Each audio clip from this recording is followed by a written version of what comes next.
I'll tell you a little archive story. It's in my book, Reckoning with Slavery. There's an incident involving the explosion of a slave ship, 1685, off the coast of Ghana. The ship is called the Dorothy. The Admiralty Court there's a trial about who was at fault.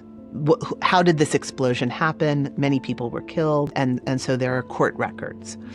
And in describing this thing that happens, there's like 1.5 lines in which a sailor says that he saw a captive African woman who was smoking a pipe on the upper deck of the ship and who threw her lit pipe down, and he says she carelessly threw her pipe down and it landed in the gunpowder and it caused the explosion. I read that case and I was like, wait a minute. There's nothing else about that woman, right? But there's a lot else about the ship. I know you can track how long the ship was on the coast. You can track the aside that was shared that many ship captains let enslaved captives smoke tobacco. That was like a concession. And one of the lessons in the trial is like, don't let captives smoke tobacco because this careless thing could happen to you too. And I thought about this woman, 1685, and I thought about how long the slave trade had been going on the Gold Coast at that time. And I did some research onto how common it was, how many people understood gunpowder at that moment. Many people understood gunpowder.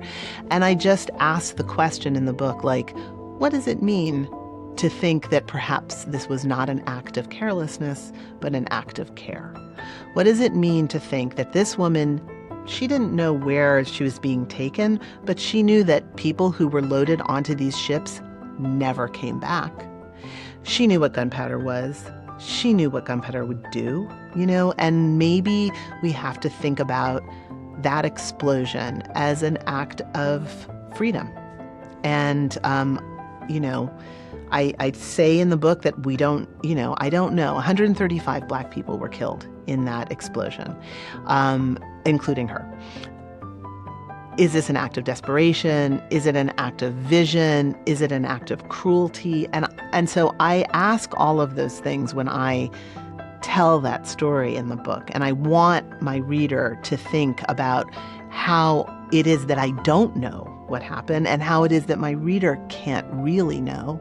But I feel confident that by inserting the question, is this an act of carelessness or is it an act of care, that I've grappled with the archive and I've suggested, you asked a question about like my historian's brain or like and that I take that line in the archive and I say, let me figure out as much as I can about everything that happens around that moment.